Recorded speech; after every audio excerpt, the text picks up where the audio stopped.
Bonjour, c'est Claudia Tagbo et je suis sur Le Mensuel. À très bientôt.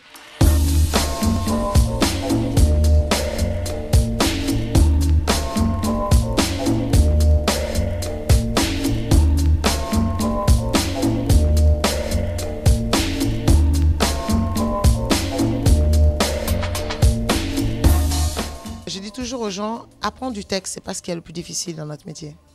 On peut avaler des kilomètres, des kilomètres, des kilomètres de texte. Moi, j'ai ma nièce, vous le posez, elle avale du texte. Après, c'est comment le transcrire, comment le transmettre à l'autre. Parce que même si c'est un texte qui vient de nous, c'est pas du Shakespeare, ce que j'ai écrit, hein, c'est complètement contemporain, je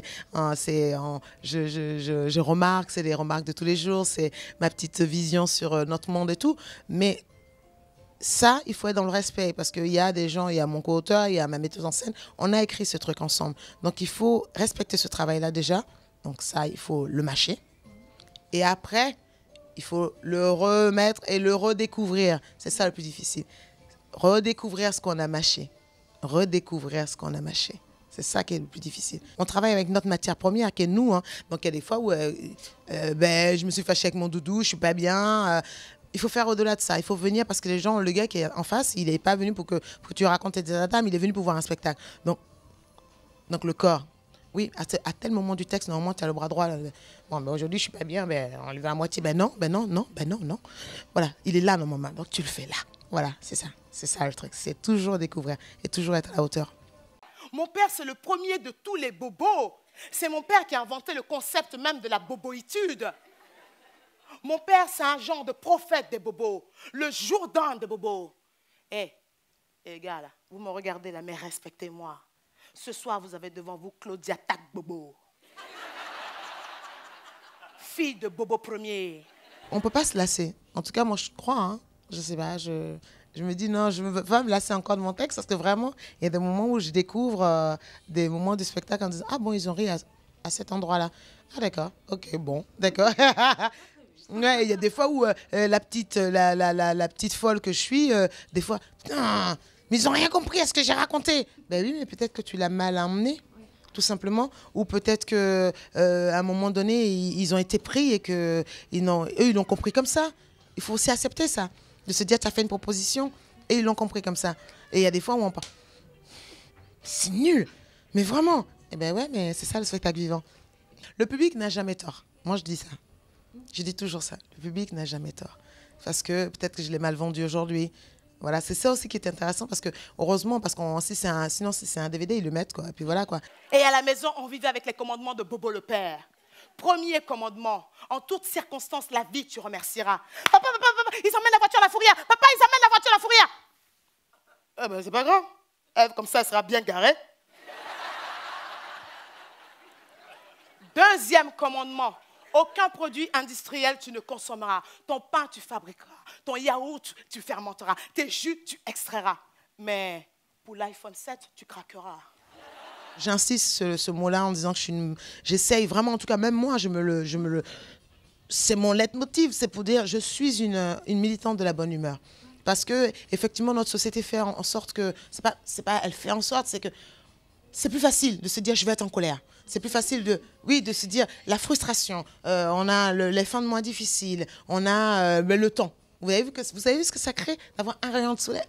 Voilà. On a les fins de mois difficiles. On a la solitude. Nous les femmes, la solitude. Donc, on a tendance à se refermer, à être des tortues même qui n'osent même plus sortir leur tête. Donc du coup, je pense qu'il faut se dire ouais, je suis en vie. Allez, qu'est-ce qui va se passer? Allez, on y va. Vous voyez, je me déshabille et tout, pour vous. Je me lâche. Non, mais si moi, demain, je dois faire une pub pour un yaourt, je voudrais que le yaourt s'arrête dans chacun de mes bourrelets, là. Parce que s'il n'y a pas ce truc autour de moi, quand on fait les affaires, tu t'accroches où? Pour ceux qui n'ont pas compris, quand on fait l'amour, tu te retiens où? Parce que la fille qui est foutue comme un bâton de sucette, ça se casse. Moi, je suis un pot d'agenda. Si tu bloques, tu ne partages pas. Eh ben ouais, attends. Moi, je vais au Franprix, hein, même chez Lidl.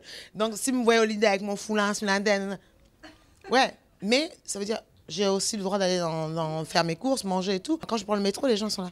C'est elle, c'est pas elle. Ça me fait toujours rire. Mais bien sûr, je prends le métro, les gars. On se calme. Ça va. Je suis pas... Oui, voilà, ma limousine était en panne, mon chauffeur était en grève, voilà. Donc, c'est la sale période pour tout le monde, je prends le métro. Mais ce que je veux dire, là, c'est tout d'un coup, ils sont là, ils font ah ouais, d'accord. Mais oui, mais je suis obligée d'aller au contact pour pouvoir raconter. C'est les petites failles qui font que je. C'est les petits travers qui font que je vais pouvoir raconter l'histoire. Mais après, on nous met sur des piédestals et tout, mais je dis on nous met sur des piédestals.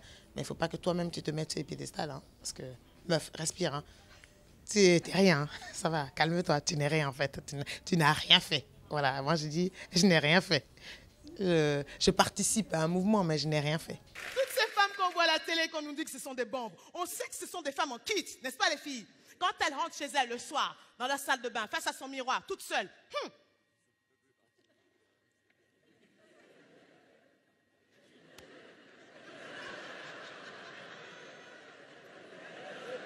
c'est son mari qui rentre. Ah! Oui, effectivement, je suis une fille fidèle, j'avoue. Ça m'a pas toujours porté chance, mais je suis quelqu'un de fidèle. Quand on peut faire un bout de chemin ensemble, on fait le bout. Demain, on peut se séparer, ben, je fais en sorte qu'on se sépare toujours bien. Mais c'est vrai que quand je...